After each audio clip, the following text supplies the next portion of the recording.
السلام علیکم ورحمۃ اللہ وبرکاتہ۔ الحمد للہ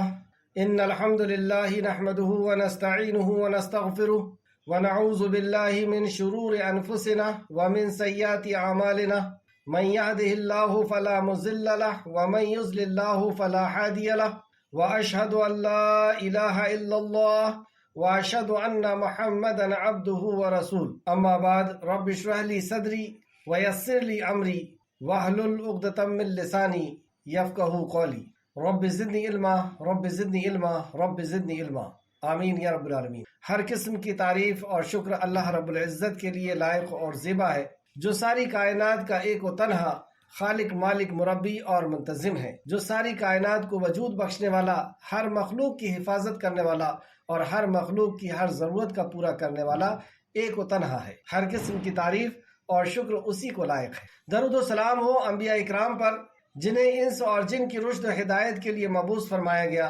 خصوصاً نبی مکرم رحمت للعالمین امام الانبیاء محمد صلی اللہ علیہ وسلم پر۔ معزز سامعین اکرام، آج ہم انشاءاللہ تعالی سورہ ضحیٰ پڑھیں گے۔ اللہ رب العزت سے دعا ہے کہ اللہ رب العزت ہمیں صحیح معنوں میں قرآن مقدس اور اپنے دین کو سمجھنے، اس پہ غور و فکر کرنے اور اخلاص کے ساتھ عمل کرنے اور لوگوں تک پہنچانے کی توفیق عطا فرمائے، آمین یا رب العالمین۔ سورۃ الضحیٰ مکی سورت ہے۔ اعوذ باللہ من الشیطان الرجیم، اے اللہ ہم تیری پناہ میں آتے ہیں شیطان سے۔ بسم اللہ الرحمن الرحیم، اللہ کے نام سے جو رحمان اور رحیم ہے۔ اس عظیم کام کو کہ ہمارا خالق ہم سے کیا کہتا ہے، ہمارے خالق نے ہمارے لیے کیا میسج اور کیا پیغام پہنچایا ہے، جس کا پڑھنا، جس کا جاننا، جس کا سیکھنا، جس کا سمجھنا ہمارے لیے فرض کیا ہے، اس عظیم کام اور اس فرض کو انجام دینے کے لیے یا ادا کرنے کے لیے ہم اس کلام کو شروع کر رہے ہیں، اور اس کلام کو ہم اپنے رب کے نام سے اللہ کے نام سے جو رحمان اور رحیم ہے۔ والضحیٰ، اور دھوپ چڑھنے کی قسم، حرف قسم، ضحیٰ دن کا چڑھنا۔ ضحیٰ کے معنی ہے دن کا چڑھنا، اور اشراق کے معنی ہے طلوع آفتاب، یعنی آفتاب کا نکلنا، سورج کا نکلنا، طلوع ہونا۔ سورج کے ایک نیزے کے برابر طلوع ہونے کے بعد جو نفل پڑھی جاتی ہے اسے نماز اشراق کہتے ہیں۔ اسے صلاۃ ابابین بھی کہا گیا ہے، جیسے آپ دیکھ سکتے ہیں مسلم شریف حدیث نمبر 1746، اور عربی کتاب کا اگر نمبر دیکھیں تو 748 مسلم شریف۔ اوابین بندے وہ بندے ہیں جو اللہ کے قرب کے متلاشی ہوتے ہیں، یعنی اللہ رب العزت کے قربت حاصل کرنے کے لیے وہ جد و جہد اور کوشش میں رہتے ہیں، اللہ کی رضا کے متلاشی ہوتے ہیں، اور توبہ کرنے والے، اللہ کی طرف رجوع کرنے والے، یہ بندے اوابین بندے کہلاتے ہیں، اور یہی بندے اس نماز کو بھی ادا کرتے ہیں۔ یہ آپ مسلم شریف میں دیکھ سکتے ہیں 1746۔ جیسے یہاں پہ کہا گیا والضحیٰ، یعنی اللہ رب العزت نے اس وقت کی قسم کھائی، اور اس وقت کی نماز کی کیا فضیلت ہے، جو نفل نماز ہے لیکن کیا فضیلت ہے، اس کے تعلق سے چند احادیث۔ ابو ہریرہ رضی اللہ عنہ سے روایت ہے کہ رسول اللہ صلی اللہ علیہ وسلم نے فرمایا، ہر آدمی پر لازم ہے کہ اپنے جسم کے ہر بند، یعنی ہر جوڑ کے بدلے صدقہ خیرات کرے۔ پس تسبیح صدقہ ہے، تسبیح یعنی سبحان اللہ، اور ہر تحمید صدقہ ہے، اور ہر تحلیل صدقہ ہے، تحلیل لا الہ الا اللہ کہنا، یعنی اللہ کی وحدانیت کا اعلان کرنا۔ ہر تکبیر صدقہ ہے، تکبیر یعنی اللہ اکبر، اور ہر امر بالمعروف صدقہ ہے، اور نہی عن المنکر صدقہ ہے، یعنی بھلائی کا حکم دینا، معروف کا حکم دینا، اور برائی سے روکنا، اور معروف میں سب سے بڑی معروف، سب سے بڑا نیکی کا کام توحید کی طرف بلانا، اور برائی میں سب سے بڑی برائی شرک، اس سے روکنا، یہ بھی صدقہ ہے۔ اور ان سب چیزوں پر ضحیٰ کی 2 رکعت کفایت کرتی ہے، یعنی کوئی یہ نہیں کر پا رہا ہے تو ضحیٰ کے وقت کی، اشراق کے وقت کی 2 رکعت نماز اس کی کفایت کر دے گی، یعنی یہ جو ہمارے جوڑ ہیں اس کا صدقہ ہو جائے گا۔ یہ مسلم شریف کی حدیث ہے، حدیث نمبر 720۔ دوسری حدیث، رسول اللہ صلی اللہ علیہ وسلم نے فرمایا، اللہ تعالیٰ فرماتا ہے، اے ابن آدم، اے آدم کے بیٹوں، یہ اللہ فرماتا ہے، یعنی حدیث قدسی، اللہ تعالیٰ فرماتا ہے، اے ابن آدم، آدم کے بیٹے، خالص میرے لیے 4 رکعت اول دن میں پڑھ، یعنی اشراق کی، میں تجھ کو اس دن شام تک کفالت کروں گا، میں اس دن کی شام تک کفالت کروں گا۔ ابو داؤد حدیث نمبر 1289۔ تو جو اللہ رب العزت کی کفالت میں آ جانا چاہتا ہے اسے چاہیے کہ اس نماز کا اہتمام کرے۔ پچھلی حدیث سے ہمیں پتہ چلا کہ 2 رکعت کا یہاں پہ ذکر کیا گیا کہ 2 رکعت بھی اگر وہ پڑھ لے تو سارے جوڑوں کا صدقہ ادا ہو جائے گا، اور اس حدیث سے ہمیں پتہ چلا کہ 4 رکعت وہ پڑھ لیتا ہے تو اللہ رب العزت کے کفایت میں وہ آ جائے گا، اللہ رب العزت اس کی کفایت کر لے گا۔ اور تیسری حدیث یہ ابو داؤد کی حدیث سے، حدیث نمبر 1289، معاذ رضی اللہ عنہ نے ام المومنین ماں عائشہ صدیقہ رضی اللہ عنہ سے روایت کیا ہے کہ رسول اللہ صلی اللہ علیہ وسلم نماز ضحیٰ کتنے رکعتیں پڑھا کرتے تھے؟ تو ماں عائشہ سے فرمایا کہ 4 رکعتیں، اور جس قدر اللہ تعالیٰ چاہتا آپ اس قدر ادا کرتے۔ مسلم شریف حدیث نمبر 719۔ ام ہانی رضی اللہ عنہ فرماتے ہیں رسول اللہ صلی اللہ علیہ وسلم نے فتح مکہ کے دن، یہ ایک بہت بڑی خوشی کا دن تھا کہ شرک اور بدعت کا خاتمہ ہوا تھا، مکہ سے اس سرزمین کو پاک کیا گیا تھا، تو اس دن رسول اللہ صلی اللہ علیہ وسلم نے فتح مکہ کے دن غسل کیا اور 8 رکعت نماز ضحیٰ ادا کی۔ بخاری شریف حدیث نمبر 1176 اور مسلم شریف حدیث نمبر 336۔ معلوم ہوا کہ اشراق کی رکعت 2، 4 یا 8 ہے۔ حضرت ابو ہریرہ نے فرمایا مجھے میرے پیارے دوست یعنی نبی کریم صلی اللہ علیہ وسلم نے 3 چیزوں کی وصیت فرمائی۔ حضرت ابو ہریرہ کو صلی اللہ علیہ وسلم نے 3 چیزوں کی وصیت فرمائی، اور وہ 3 چیزیں یہ ہیں۔ حضرت ابو ہریرہ فرماتے ہیں جب تک میں زندہ رہوں گا ان کو نہیں چھوڑوں گا، یعنی جو رسول اللہ نے وصیت فرمائی ہے میں جب تک زندہ رہوں گا اسے نہیں چھوڑوں گا۔ ہر مہینے 3 روزے، یعنی عربی تاریخ کے مطابق 13، 14 اور 15 کا، یہ 3 روزے، اور چاشت کی نماز دوسرا، اور سونے سے پہلے وطر کا پڑھنا یہ تیسرا۔ یہ 3 وصیت آپ نے فرمائی تھی۔ بخاری شریف حدیث نمبر 1178 اور بخاری شریف میں ہی دوسری جگہ 2181 اور مسلم شریف حدیث نمبر 721۔ تو یہ پہلی آیت، اور اسی آیت سے اس سورت مبارکہ کا بھی نام ہے وَالضُّحَىٰ وَاللَّيْلِ إِذَا سَجَا، اور رات کی جب وہ چھا جائے۔ سجا کے 2 معنی ہیں، ایک گہری ہو جائے اور دوسرا اس کے اندر سکون آ جائے، یعنی جب رات بہت زیادہ گہری ہو جاتی ہے تو اس کے اندر سکون آ جاتا ہے۔ اللہ رب العزت کی رات ایک بہت بڑی نعمت ہے اگر اس کو شریعت کے مطابق گزارا جائے تو، اور یہ مومنوں کے لیے انتظار کی گھڑی بھی ہوتی ہے کہ رات آئے گی تو وہ اللہ رب العزت کی بارگاہ میں حاضر ہوگا اور اپنے رب سے کلام کرے گا، اس کی تسبیح کرے گا، ذکر کرے گا، اور اللہ رب العزت سے دعا کرے گا، اللہ رب العزت کا شکر ادا کرے گا، اللہ کی قربت حاصل کرے گا۔ اور یہ سکون اور اطمینان کا بھی وقت ہوا کرتا ہے کہ دن بھر کی تھکان کو انسان دور کرتا ہے، اور وہیں جو نافرمان ہوتے ہیں ان کے لیے رات گناہوں کو لے کر کے آتی ہے، اور ہر بڑے بڑے گناہ رات میں ہی زیادہ تر کیے جاتے ہیں۔ دن کی اللہ نے قسم کھائی کہ جب وہ طلوع ہوتا ہے اور دن چڑھنے لگتا ہے، اور اسراء کا وقت اصل میں، اور یہ حدیث بھی آپ کو اسی حدیث میں کا یہ ٹکڑا ہے جو مسلم شریف کی میں نے بتایا، حدیث نمبر 1746، کہ جس وقت اونٹ کے بچے جو دودھ پیتے ہوں ان کا پیر جلنے لگے، یہ وقت ہوتا ہے۔ اور طلوع آفتاب کے بعد جب سورج نکلنے لگتا ہے تو یہ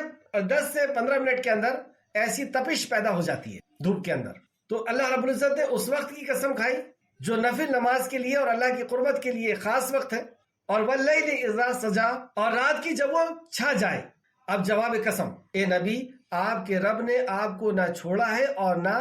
ناراض ہوا ہے، نہ آپ کے رب نے آپ کو چھوڑا ہے اور نہ ناراض ہوا ہے۔ اس کا شان نزول امام بخاری اور مسلم نے روایت کیا ہے، اور دوسرا شان نزول، اور ایک آیت کا 2 یا 3 شان نزول بھی ہو سکتے ہیں کہ 2-3 واقعات ہوئے اور ان سب کے جواب میں اللہ رب العزت نے کوئی احکام نازل کیا یا کوئی خبر نازل کی کہ نبی کریم صلی اللہ علیہ وسلم کے قریب ابو لہب رہا کرتا تھا، اور ابو لہب کی بیوی ام جمیل یہ نہایت ہی بدترین قسم کی خاتون تھی جو نبی کریم صلی اللہ علیہ وسلم کے در پہ رہا کرتی تھی کہ میں کس طریقے سے انہیں نقصان پہنچاؤں یا تکلیف پہنچاؤں۔ یہ ام جمیل ہی ہے جو ایک دفعہ ایک بڑا سا پتھر لے کر کے اور نبی کریم صلی اللہ علیہ وسلم کو ڈھونڈتے ہوئے آئی۔ ابوبکر صدیق کے ساتھ رسول اللہ بیٹھے ہوئے تھے اور کہتی ہے کہاں ہیں تمہارے صاحب؟ ابوبکر صدیق گھبرا گئے اور انہوں نے کوئی جواب نہ دیا اور وہ چلی گئی۔ بعد میں رسول اللہ صلی اللہ علیہ وسلم نے بتایا کہ میرے اور اس کے بیچ میں اللہ نے حجاب لگا دیا، یعنی وہ مجھے نہیں دیکھ پا رہی تھی۔ تو یہ ام جمیل جس کا بدترین کردار تھا، یہ ایک دن کیونکہ رسول اللہ کے قریب رہتی تھی تو آپ کے رات کے اٹھنے اور آپ کی تلاوت، آپ کی نماز، اس کے تعلق سے اسے خبر تھی۔ کسی جسمانی مرض کی وجہ سے رسول اللہ صلی اللہ علیہ وسلم 2 یا 3 دن تہجد کے لیے نہیں اٹھے، مکی زندگی کا یہ واقعہ ہے۔ تو اس نے گھر میں آ کر کے کہی کہ جو آپ کے اوپر شیطان آتا ہے اس نے شاید آپ کو چھوڑ دیا ہے، اس لیے آپ سکون سے آپ رات میں سو رہے ہیں۔ اس کا کہنے کا مطلب یہ تھا کہ کوئی شیطان آپ کے اوپر آتا ہے اور وہ اٹھاتا ہے اور پھر یہ آپ کچھ کرتے ہیں جو ہمارے باپ داداؤں نے نہیں کیے، جس کو ہم نے کبھی نہیں دیکھا۔ استغفر، ایسے الفاظ اس بدتمیز نے استعمال کیے۔ اس تعلق سے ایک حدیث جو امام بخاری اور مسلم نے دونوں نے روایت کیا ہے، جندب بن سفیان رضی اللہ عنہ بیان کرتے ہیں کہ رسول اللہ صلی اللہ علیہ وسلم بیمار ہو گئے اور 2 یا 3 راتوں کو آپ تہجد کی نماز کے لیے نہ اٹھ سکے، تو ایک عورت آئی اور کہنے لگی، اے محمد صلی اللہ علیہ وسلم، میں سمجھتی ہوں کہ تمہارا شیطان نے تمہیں چھوڑ دیا ہے، کیونکہ 2-3 رات سے میں نے اسے تمہارے پاس آتے ہوئے نہیں دیکھا۔ چنانچہ اس موقع پر اللہ تعالیٰ نے یہ آیت نازل فرمائی، وَالضُّحَىٰ وَاللَّيْلِ إِذَا سَجَىٰ، اور آپ کا رب آپ کو بھولا نہیں ہے اور آپ کا رب آپ کو چھوڑا نہیں ہے اور نہ ہی آپ سے ناراض ہوا ہے۔ یہ آیت نازل ہوئی بخاری شریف حدیث نمبر 4950، مسلم شریف حدیث نمبر 115 اور مسلم شریف حدیث نمبر 1797۔ اسی طرح دوسرا اور واقعہ بھی ہوا تھا جسے تفسیر ابن کثیر نے جلد نمبر 6 صفحہ نمبر 527 میں نقل کیا ہے۔ جندب رضی اللہ عنہ سے سنا کہ حضرت جبرائیل علیہ السلام کئی دن تک رسول اللہ صلی اللہ علیہ وسلم کی خدمت میں حاضر نہ ہوئے، تو مشرکین نے کہنا شروع کر دیا کہ محمد صلی اللہ علیہ وسلم کو ان کے رب نے چھوڑ دیا، تو اللہ تعالیٰ نے یہ آیت نازل فرمائی۔ تیسرا جو تفسیر الطبری کے حوالے سے تفسیر ابن کثیر نے نقل کیا۔ دوسرا ایک اور واقعہ ابن عباس رضی اللہ عنہ سے روایت کیا ہے کہ جب رسول اللہ صلی اللہ علیہ وسلم پر قرآن نازل ہونا شروع ہوا تو پھر کئی دن تک جبرائیل علیہ السلام نہیں آئے، جس سے آپ کو پریشانی لاحق ہوئی، تو مشرکین نے کہنا شروع کر دیا کہ محمد صلی اللہ علیہ وسلم کو ان کے رب نے چھوڑ دیا اور ناراض ہو گیا ہے، تو اللہ رب العزت نے ان آیتوں کو نازل فرمائی، ما ودعک ربک وما قلی، اے محمد آپ کے پروردگار نے آپ کو نہ چھوڑا اور نہ ہی وہ ناراض ہوا ہے۔ تو یہ چند واقعات تھے جو ان آیتوں کے شان نزول ہے کہ اللہ رب العزت نے قسم کھائی صبح کے چڑھنے کی، اور دوسری قسم اللہ رب العزت نے کھائی رات کی جب وہ ڈارک ہو جاتی ہے، جب وہ گہری ہو جاتی ہے، اور پھر بتایا رسول اللہ صلی اللہ علیہ وسلم کو کہ آپ کے رب نے آپ کو نہ چھوڑا ہے اور نہ وہ آپ سے ناراض ہوا ہے۔ آیت نمبر 4، وَلَلْآخِرَةُ خَيْرٌ لَكَ مِنَ الْأُولَىٰ، اور یقیناً آپ کے لیے آخرت دنیا سے بہت بہتر ہے، یقیناً آپ کے لیے آخرت دنیا سے بہت بہتر ہے۔ آخرت دنیا سے بہتر ہے یہ ہم بھی کہتے ہیں، اور لیکن ہماری زندگی میں کیا اس کے اثرات نظر آتے ہیں؟ اس میں آپ کی توجہ لانا چاہوں گا کہ آخرت دنیا سے بہتر ہے اور دنیا اس کے مقابلے میں چند منٹ اور چند سیکنڈ کی بھی نہیں ہے۔ ہماری برزخی زندگی ایک لمبا عرصہ، اور اس کے بعد قیامت، اور قیامت کے بعد اللہ رب العزت کی بارگاہ میں حاضر ہونا یعنی میدان محشر، اور وہ 50,000 سال کا دن، تو 50,000 سال کے دن کے مقابلے میں یہ زندگی چند لمحے کی ہے، چند منٹ کی ہے، 60 سال کی زندگی، اور پھر اس کے بعد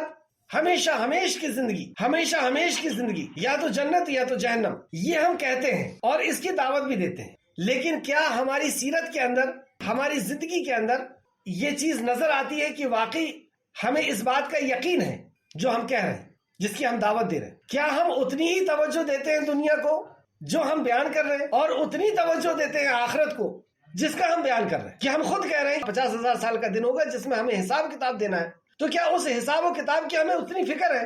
کیا ہماری زندگی کے انداز سے وہ نظر آتا ہے؟ کیا ہمیں یہ نظر آتا ہے ہماری زندگی کے حساب سے یا ہماری زندگی کے جینے کے طریقے سے کہ وہ ہمیشہ ہمیش کی زندگی ہے جو ہم کہہ رہے ہیں؟ تو ہمارے قول اور فعل میں کہیں تضاد تو نہیں ہے؟ ہماری زندگی دیکھ کر کے تو یوں ہی لگتا ہے کہ بس دنیا کو ہی حاصل کرنا ہے، اور دنیا کو حاصل کرنے کے لیے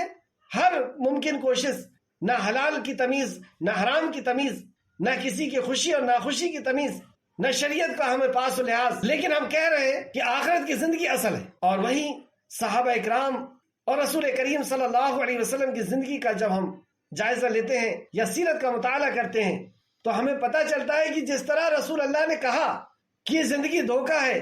اور یہ عارضی زندگی ہے، کھیل اور تماشا ہے، اور اصل زندگی آخرت ہے، تو آپ کی زندگی کے اندر وہ چیز نظر بھی آتی ہے کہ آپ نے دنیا کو اتنی ہی اہمیت دی، دنیا کو اتنی ہی ویٹ دیا جتنا اس کی وقت تھی، اور آخرت کے لیے اتنی ہی جد و جہد اور کوشش، جیسا کہ کہتے تھے آخرت ہمیشہ کی۔ تو یہ ہماری زندگی کے اندر نظر آنا چاہیے، تب تو کہنے سے مطلب ہے، ورنہ ہم کہہ رہے ہیں کہ آخرت سب کچھ ہے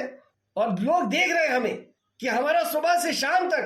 اور پوری زندگی دنیا کو کمانے کے لیے لگی ہوئی ہے، دنیا کو حاصل کرنے کے لیے لگی ہوئی، اور زبان کچھ اور کہہ رہی ہے۔ اب دیکھیں رسول کریم صلی اللہ علیہ وسلم اور صحابہ اکرام کا انداز زندگی کیا تھا کہ جو کہتے تھے وہی ان کی زندگی کے اندر نظر آتا۔ رسول اللہ صلی اللہ علیہ وسلم سب سے بڑھ کر دنیا سے بے رغبتی اختیار کرنے والے تھے، جیسا کہ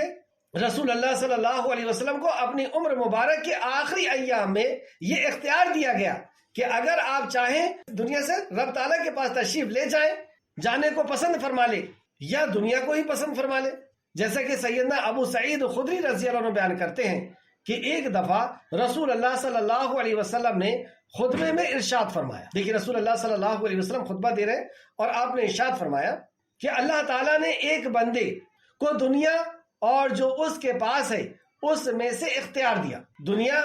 یا اللہ رب العزت کے پاس جو ہے اس میں سے اختیار دیا کہ تم چاہو تو دنیا کو پسند کر لو اور چاہو تو اللہ رب العزت کے پاس جو ہے اسے پسند کر لو۔ اللہ نے ایک بندے کو یہ اختیار دیا، تو اللہ تعالیٰ نے اپنے ایک بندے کو دنیا اور جو اس کے پاس ہے اس میں سے اختیار دیا کہ وہ جسے چاہے اختیار کر لے، تو اس بندے نے وہ پسند کیا جو اللہ کے پاس ہے، یعنی آخرت۔ یہ سن کر حضرت ابو بکر صدیق رونے لگے۔ میں نے کہا، یعنی ابو سعید خدری کہتے ہیں کہ میں نے دل میں یہ کہا کہ اگر اللہ تعالیٰ نے اپنے کسی بندے کو دنیا اور جو کچھ اس کے پاس ہے آخرت، اس نے آخرت کو پسند کر لیا، تو اس میں رونے کی کیا بات ہے؟ یہ بزرگ کیوں روتے ہیں؟ یہ بوڑھے کیوں روتے ہیں؟ لیکن بات یہ تھی کہ بندے سے مراد خود رسول اللہ صلی اللہ علیہ وسلم تھے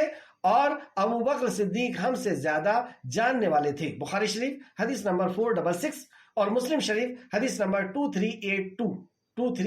کیا پتہ چلا اس سے؟ کہ اللہ رب العزت نے اختیار دیا رسول اللہ صلی اللہ علیہ وسلم کو کہ آپ چاہیں تو دنیا کو پسند کر لیں۔ آپ کی زندگی کے آخری ایام کی بات ہے۔ ہم لوگ کیا کریں گے؟ ہم تو دنیا سے جانے کو ہی تیار نہیں ہیں، لیکن رسول اللہ صلی اللہ علیہ وسلم نے چوز کیا کہ نہیں، مجھے آخرت ہی چاہیے۔ اور یہ بات سن کر کے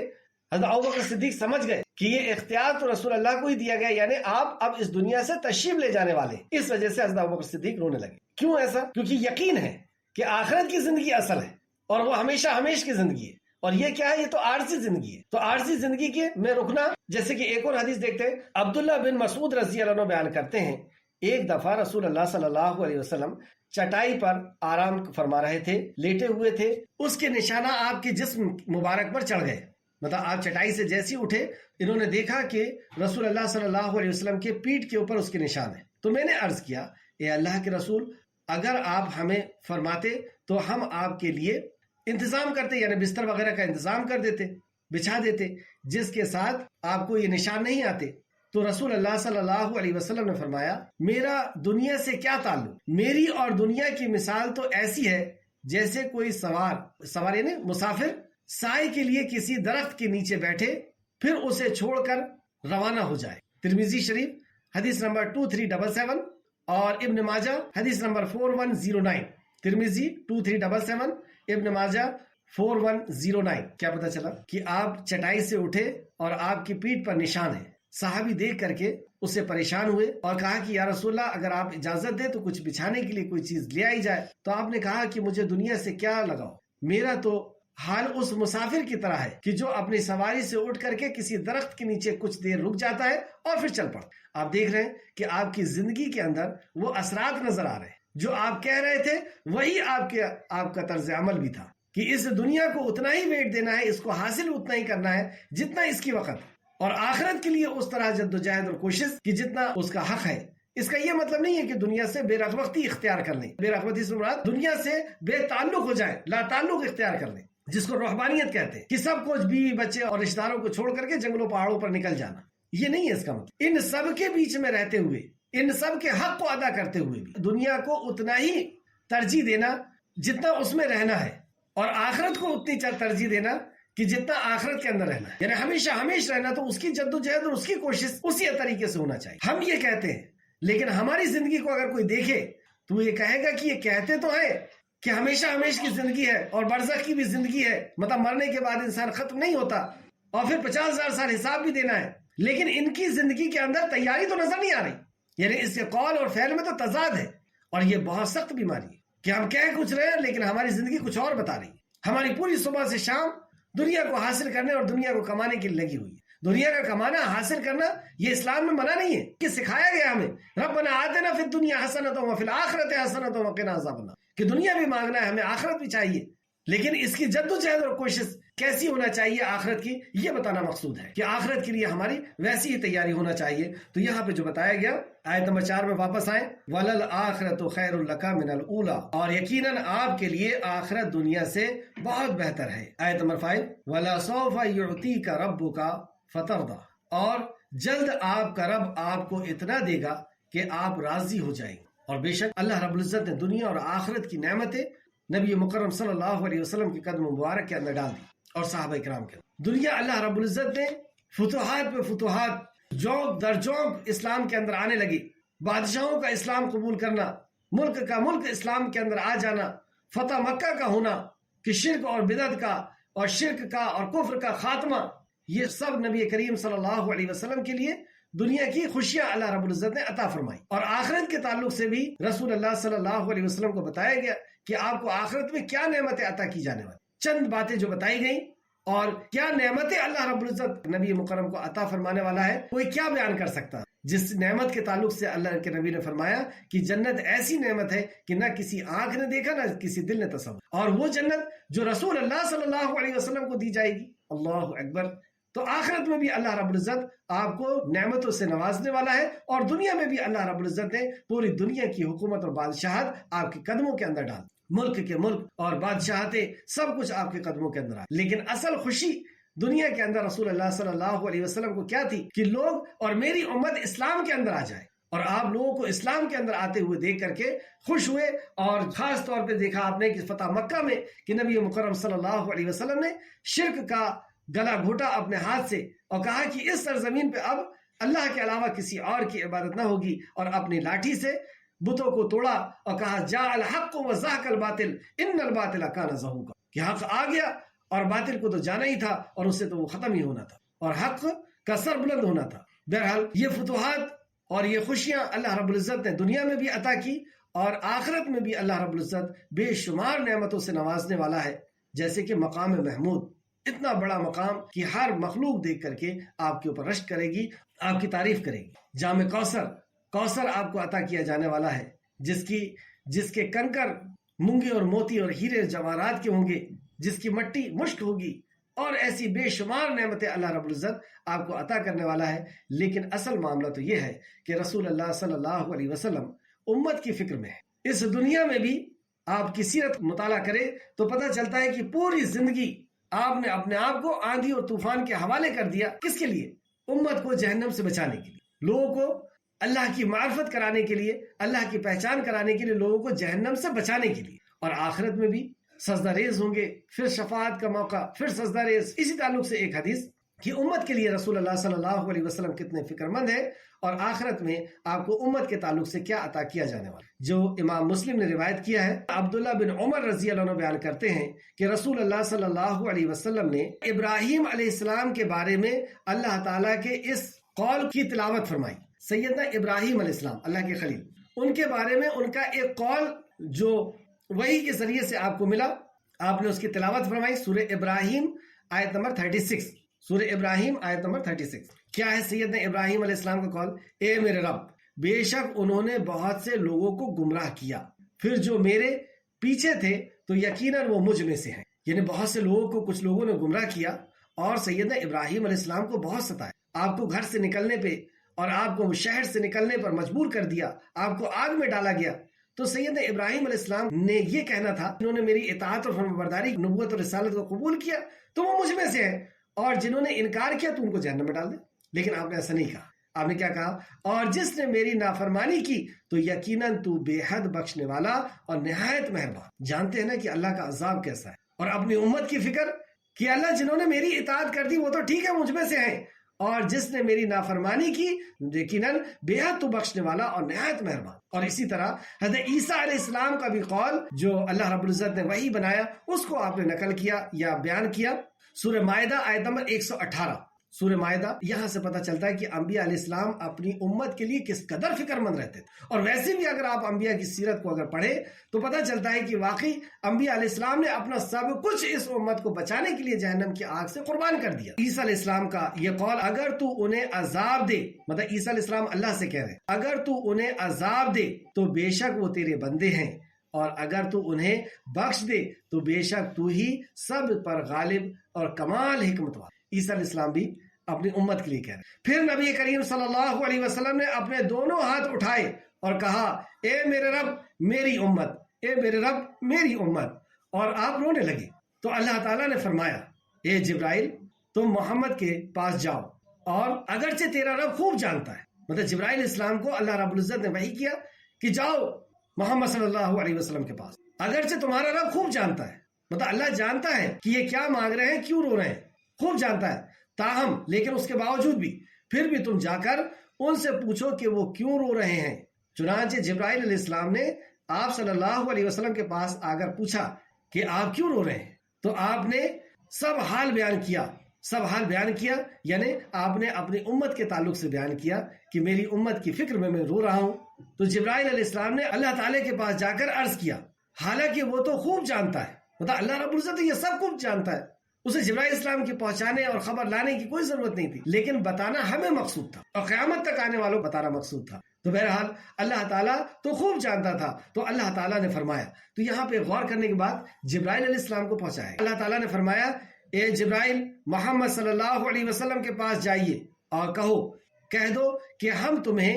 تمہاری امت کے بارے میں خوش کر دیں گے، ناراض نہیں کریں گے۔ مسلم شریف حدیث نمبر 202۔ ویسے بھی نبی کریم صلی اللہ علیہ وسلم کی ایک اور حدیث سے ملتا ہے کہ آپ نے فرمایا، ہر نبی کو ایک دعا دی گئی جو دعا قبول ہونی تھی، مستجاب الدعا تھی، اور ہر نبی نے اس دعا کو مانگ لی، لیکن میں نے اس دعا کو بچا کر کے رکھا ہوں۔ بچا کے رکھنا یعنی ایسے حالات آئے تھے کہ اس دعا کو مانگنا تھا، لیکن میں نے اسے بچا کر کے رکھا۔ اور واقعی آپ دیکھ سکتے ہیں شعبہ ابی طالب میں جب 2.5 سال کے لیے قید کیا گیا اور بچے روتے تھے، بلکتے تھے اور مکہ گونج اٹھتا تھا، لیکن پھر بھی مشرکین مکہ کو رحم نہیں آتا تھا، بائیکاٹ کیا گیا تھا، مطلب کوئی نہ ان کو سامان دے گا نہ کوئی خریدے گا، یہاں تک کہ پانی اور کھانا کی چیزیں بھی دینا بند کر دیا گیا تھا۔ صحابہ نے پتے چبا کر کے اور وہ 2.5 سال نکالے، پتے کھا کر کے وہ 2.5 سال، ایسا سختی کا عالم۔ جنگ احد میں رسول کریم صلی اللہ علیہ وسلم کے دندان مبارک شہید ہوئے، 70 صحابی اور آپ کے عزیز دوست، آپ کے دوست اور چچا حمزہ کو شہید کیا گیا، اور آپ کو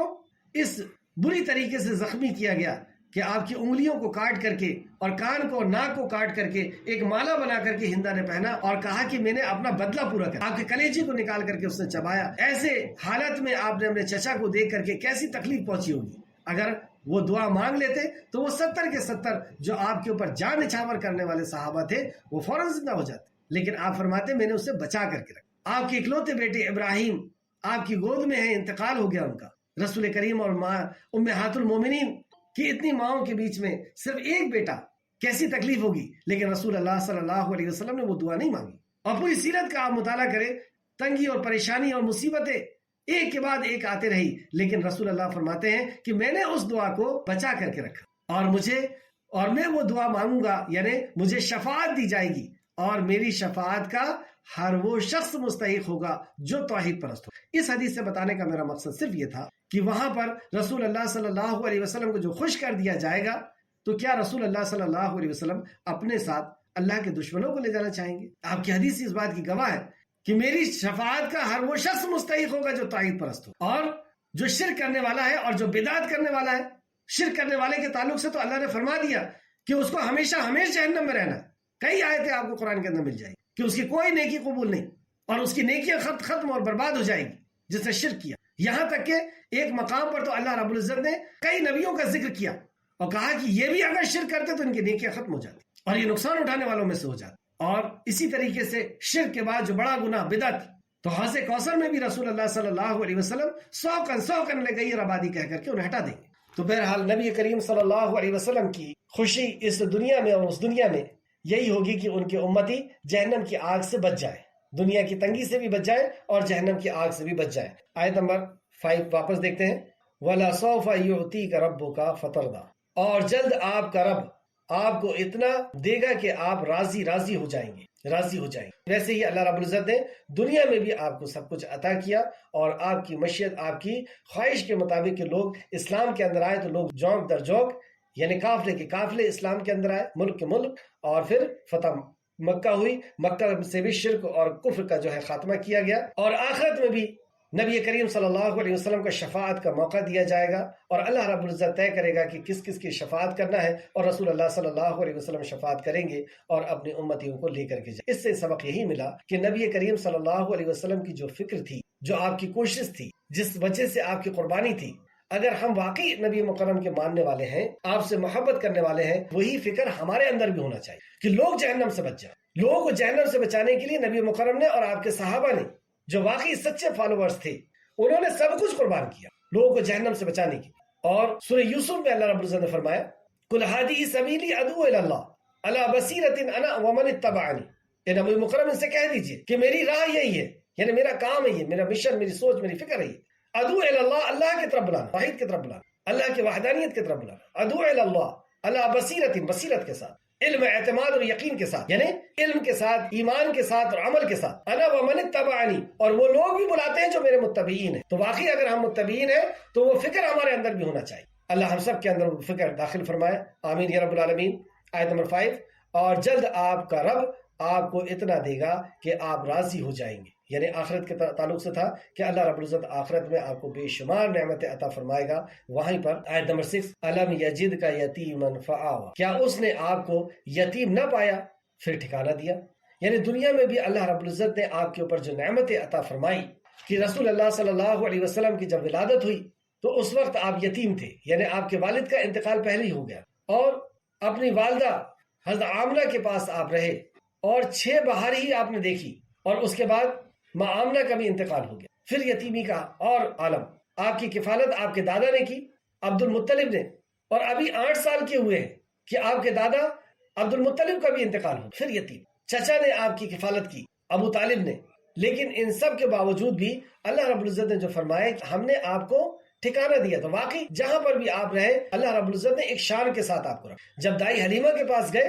تو دائی حلیمہ نہیں چاہتی تھی کہ نبی کریم صلی اللہ علیہ وسلم میرے پاس سے جائیں، ایک بار تو یہ کہہ کر کے واپس لے آئیں کہ مکہ کے اندر بیماری پھیلی ہوئی ہے، کہیں انہیں نہ ہو جائے، اس لیے مجھے میرے پاس جانے دیجیے۔ اور پھر دوبارہ اس لیے لے کر کے آئیں کہ وہ ڈر گئی تھی آپ کے ساتھ جو واقعہ ہوا تھا سینے کے چاک کرنے کا، اس سے ڈر کر کے آپ نے واپس لے کر کے آئے۔ تو ایک شان کے ساتھ وہاں رہے کہ جیسی رسول اللہ صلی اللہ علیہ وسلم آپ کی کمزور سواری پر بیٹھے ہیں، اور جو خاتون سب سے پیچھے ہو گئی تھی اپنی سہیلیوں سے، اور سارے رئیس بچے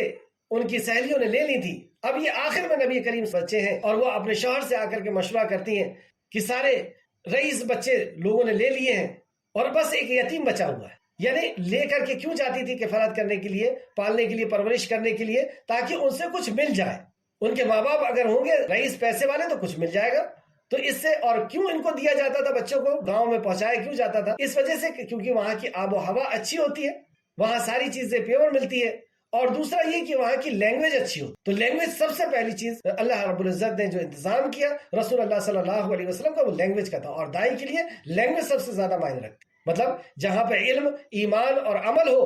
اس کے بعد یہ تو بیسک چیز ہے، اس کے بعد اگر آپ کی لینگویج ویسی نہیں ہے جیسی سامنے والا سمجھنا چاہتا ہے یا سمجھ سکتا ہے تو آپ بات نہیں پہنچا سکتے۔ بہرحال تو نبی کریم صلی اللہ علیہ وسلم کو لے کر کے جب یہ نکلی،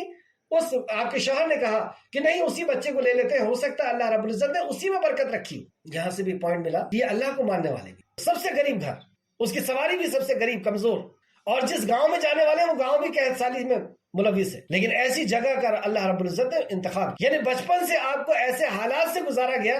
کیونکہ ایک بہت بڑے آندھی اور طوفان کا سامنا کرنا تھا، آپ کو مضبوط کیا جا رہا تھا بچپن سے، اور ویسے ہی اللہ رب العزت نے شان کے ساتھ بھی رکھا کہ جیسی سواری میں بیٹھے اور سواری کے اندر جیسے کہ جان آ گئی ہو، اللہ کی طرف سے اس کے اندر ایسی طاقت آ گئی کہ وہ تیزی سے چلنے لگی، اور جب اس نے کراس کیا اپنے سہیلیوں کو تو وہ کہتی ہیں کہ کیا بات ہے، کیا تم نے سواری بدل لیا ہے؟ کہتی ہیں کہ نہیں، سواری نہیں، سوار بدل چکا ہے، سواری تو وہی ہے، سوار بدل چکا، دائی حلیمہ نے کہا۔ بہرحال نبی مکرم جب وہاں پہ پہنچے تو اس گھر کے اندر اللہ رب العزت نے خیر و برکت کا نزول فرمایا، جانور جو تھے وہ لوٹ کر کے آتے تو وہ دودھ سے بھرے ہوئے ہوتے، تر و تازہ ہوتے، اور وہ تندرست ہونے لگے۔ دائی حلیمہ فرماتی ہیں کہ اس وقت میرا بھی ایک چھوٹا سا بیٹا تھا، دودھ نہ ہونے کی وجہ سے وہ رات بھر روتا اور ہم لوگ رات بھر نہ سو پاتے. لیکن جس دن محمد صلی اللہ علیہ وسلم میری گود میں آئے ہیں اس دن اتنا دودھ ہوا کہ یہ دونوں بچوں نے پیا اور ہم لوگ وہ رات آرام سے سو. اور پھر اس کے بعد جب آپ بڑے ہوئے تو چند سال کے ہی تھے، تقریباً 25 سال کی عمر، اور انٹرنیشنل بیپاری بنے. سیریا یعنی اس دور میں شام کہلاتا تھا، وہاں پہ آپ کی تجارت کا سامان گیا. لوگ انٹرنیشنل بیپاری آپ کو آفر کرتے تھے کہ آپ ہمارے ساتھ بزنس کریں، کیونکہ آپ کا بزنس ٹرک جو تھا، بزنس کا طریقہ جو تھا وہ بہت ہی اعلیٰ اور عرفہ تھا. بڑے بڑے لوگوں نے آپ کو آفر کیا، لیکن آپ نے آفر حضرت خدیجہ کا قبول کیا. بہرحال اللہ رب العزت نے وہاں پر بھی آپ کو نوازا، اور پھر اس کے بعد آپ اتنے مالدار ہوئے کہ حضرت خدیجہ سے جب نکاح کیا تو 20 اونٹ آپ کو مہر میں دیا. کتنے مالدار ہوئے. آج اگر ایک اونٹ کی قیمت کم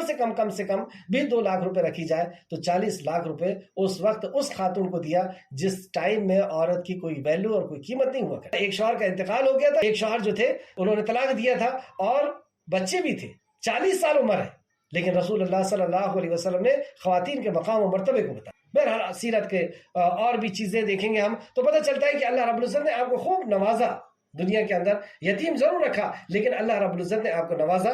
وہی ذکر یہاں پہ کیا گیا آیت نمبر 6 کے اندر، الم یجد کا یتیما فآوا، کیا اس نے آپ کو یتیم نہ پایا پھر ٹھکانہ دیا، پھر ہر جگہ آپ کی عزت اور وقار رہا. آیت نمبر 9، اور آپ کو نہ واقف راہ پایا تو پھر راستہ دکھایا. آپ کو نہ واقف راہ پایا اور راستہ دکھایا. اس تعلق سے ایک اور آیت ملتی ہے جس میں اللہ رب العزت نے فرمایا کہ ہم نے آپ کو روح دی، یعنی قرآن کے تعلق سے فرمایا سورہ شعراء آیت نمبر 52، اور اسی طرح ہم نے اپنے حکم سے آپ کی طرف ایک روح یعنی قرآن کی وحی کی. آپ نہیں جانتے تھے کہ کتاب کیا ہے اور نہ یہ کہ ایمان کیا ہے، اور لیکن ہم نے اسے نور بنا دیا. ہم اپنے بندوں میں سے جسے چاہتے ہیں اس کے ذریعے سے ہدایت عطا فرماتے. یعنی رسول اللہ صلی اللہ علیہ وسلم بہت پریشان تھے مکہ کے حالات کو دیکھ کر کے. آخر میں تنگ آ کر کے حضرت خدیجہ سے کہتے ہیں کہ میں اس ماحول میں گھٹن محسوس کرتا ہوں. یعنی جس ماحول میں کرائم جو ہے وہ فیشن بن گیا، تو ایک سلیم الفطرت اور ایک سلیم الفطرت کسی انسان کی کیا بات، رسول اللہ ہے، رحمت للعالمین ہے، کیسے وہاں پہ گزارا ہو سکتا کہ لوگ اپنے ماں باپ کے ساتھ بدتمیزی کر رہے ہیں، ان کو گھروں سے نکال رہے ہیں، عورتوں کے اوپر ظلم ہو رہا ہے، بچوں کو زندہ درگور کیا جا رہا ہے، شراب پیا جا رہا ہے، غریب کو لوٹا جا رہا ہے، مارا جا رہا ہے، قتل و غارت گری. ایسے ماحول کو دیکھ کر کے رسول اللہ نے فرمایا کہ میں اس ماحول میں گھٹن محسوس کرتا ہوں. میں غار ہرا میں جا کر کے ابراہیم اور اسماعیل کے رب کو یاد کر کے سکون حاصل کرنا چاہتا ہوں، اور آپ غار ہرا میں جا کر کے بیٹھنے لگے. آخرکار اللہ رب العزت نے انسانیت پر رحم کیا اور وہ نسخہ کیمیا نازل کرنا شروع، یعنی وحی کا نزول شروع ہوا، اور رسول اللہ صلی اللہ علیہ وسلم کو وہ نسخہ مل گیا. یہ مردہ انسان کیسے انسان بن سکتا ہے، یہ کیسے ان کے اندر روح آ سکتی ہے، کیسے یہ زندہ ہو سکتا ہے، کیسے انقلاب آ سکتا ہے، کیسے اس برے معاشرے کے اندر اور سکون اور اطمینان آ سکتا ہے، کیسے ان لوگوں کی بیماریوں کا علاج ہو سکتا ہے. اور رسول اللہ صلی اللہ علیہ وسلم نے پھر اس وحی کو لا کر کے سنانا شروع کیا، اور ایسا انقلاب آنا شروع ہوا، لوگ ایسے اسلام کے اندر آنا شروع ہوئے، اور ان کی زندگی کی حالت ایسی بدلنا شروع ہوئی کہ ہندا پریشان ہو کر کے کہتی ہے کہ یہ پہاڑ سے کیا لے کر کے آتے ہیں اور ان کے سینوں میں پھونکتے ہیں کہ یہ بدو لوگ اور یہ غلام لوگ ہمارے سامنے آ کر کے اور نظر ملا کر کے ہم سے بات کریں. وہ اللہ رب العزت نے احسان کیا اور قرآن نزول شروع ہوا اور لوگوں تک وہ بات پہنچی. تو وہ یہاں پر بیان فرمایا گیا آیت نمبر 7 کے اندر، اور آپ کو ناواقف راہ پایا اور ہم نے راستہ دکھایا، راستے کی ہدایت دی، اور آپ کو تنگ دست پایا پھر مالدار کر دیا. آپ کو تنگ دست پایا پھر مالدار کر دیا، یعنی نعمت کی نعمت اللہ رب العزت نے عطا فرمائی، تنگ دست پایا اور مالدار کر دیا. یعنی آپ کی تجارت کا بھی انداز ہم دیکھ سکتے ہیں، اور آپ نے مال غنیمت پھر اللہ رب العزت نے عطا فرمایا، ملک کی ملک آپ کو عطا فرمایا، اور اس کے باوجود آپ کو قناعت کی نعمت دی. قناعت کی نعمت یہ کیسی نعمت ہے، اس کے تعلق سے ایک حدیث ہم دیکھتے ہیں، اور صحیح مسلم میں حضرت عبداللہ بن عمر رضی اللہ عنہ سے روایت ہے کہ رسول اللہ صلی اللہ علیہ وسلم نے فرمایا یقیناً وہ شخص کامیاب ہو گیا. اب آپ جاننا چاہتے ہیں کہ کون کامیاب ہو گیا؟ ہمارے لیے کامیابی کا معیار تو بہت الگ الگ ہے، کہ جس نے 10 بنگلے بنا لیے، یا اتنی ڈگریاں حاصل کر لی، یا اس سیٹ پر بیٹھ گیا، یا یہ ہو گیا وہ ہو گیا، وہ کامیاب ہمارے لیے. کسی کو اچھا جاب مل گیا، بیوی اور بچے مل گئے، وہ کامیاب. لیکن اصل کامیابی کیا ہے، رسول اللہ صلی اللہ علیہ وسلم سے بہتر اور کون بتا سکتا؟ تو یقیناً وہ شخص کامیاب ہو گیا جو مسلمان ہوا، مطلب جو واقعی مسلمان ہو، اور بقدر ضرورت اسے رزق دیا گیا. یعنی وہ محتاج اور فقیر نہیں رہا، لوگوں کے سامنے ہاتھ پھیلانے والا نہیں رہا، بقدر ضرورت اسے رزق دیا گیا، اور اللہ تعالیٰ نے اسے جو عطا کیا تو اس پر اسے قناعت عطا فرمائی، یعنی اس پر اسے مطمئن کر دیا، جتنا اسے ملا ہے وہ اس پہ راضی ہو۔ یہ مسلم شریف کی حدیث ہے، حدیث نمبر 1058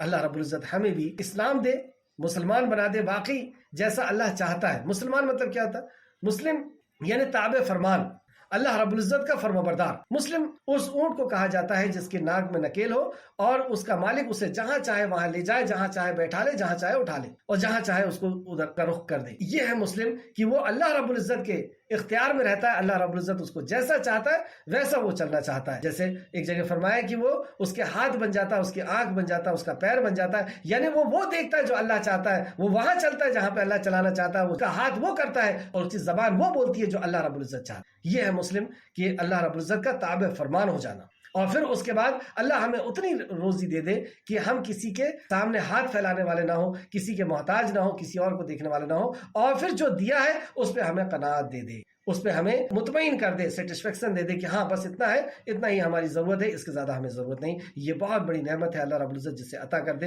اللہ ہم سب کو عطا۔ تو اللہ فرماتا ہے آیت نمبر 8 کے اندر، اور آپ کو تنگدست پایا پھر مالدار کر دیا، یعنی یہ دل کی کا غنی کر دینا۔ اس تعلق سے ایک اور حدیث، وقت تو خیر زیادہ ہو گیا ہے لیکن ایک حدیث اور دیکھیں جو امام بخاری اور مسلم دونوں نے روایت کیا ہے۔ سیدنا ابو ہریرہ رضی اللہ عنہ بیان کرتے ہیں رسول اللہ صلی اللہ علیہ وسلم نے فرمایا، تمنگری یہ نہیں کہ مال و اسباب کا فراوانی ہو جائے، ہے نا، مطلب بلکہ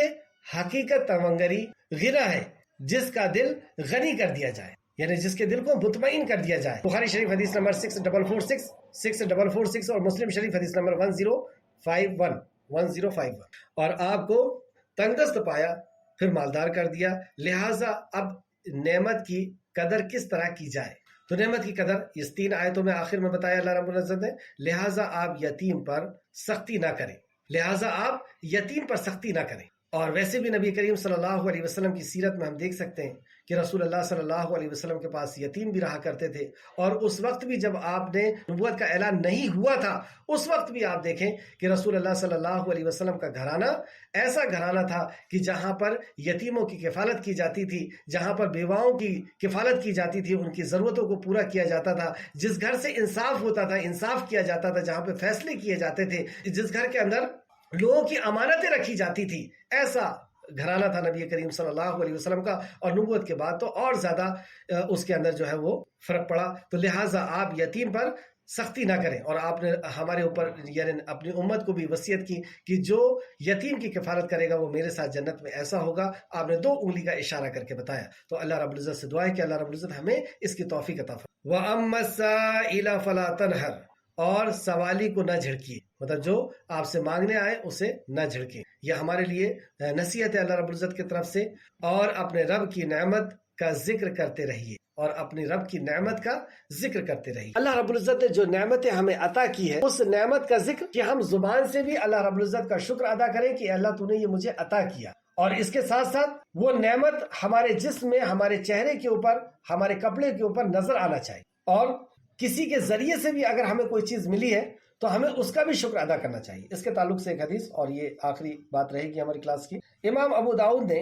حضرت ابو ہریرہ رضی اللہ عنہ سے روایت کیا ہے کہ نبی کریم صلی اللہ علیہ وسلم نے فرمایا، جو لوگوں کا شکر ادا نہیں کرتا وہ اللہ تعالیٰ کا بھی شکر ادا نہیں کرتا۔ سنن ابو داؤد حدیث نمبر 4811 یعنی ہمیں اگر کسی کے ذریعے سے ملا ہے تو اس کا بھی شکریہ ادا کرنا ہے، کیونکہ جو لوگوں کا شکر ادا نہیں کرتا وہ اللہ کا بھی شکر ادا نہیں کرتا۔ تو اللہ کا شکر کیا ہے کہ اللہ رب العزت نے جو نعمت دی ہے اس کا ہم اللہ رب العزت کو شکر ادا کریں، اور وہ اثرات ہمارے جسم کے اوپر، ہمارے چہرے کے اوپر نظر آئے۔ یہ نہ ہو کہ اللہ رب العزت نے بہت سا مال دیا ہے لیکن ہم پھٹے کپڑے پہن کر کے اور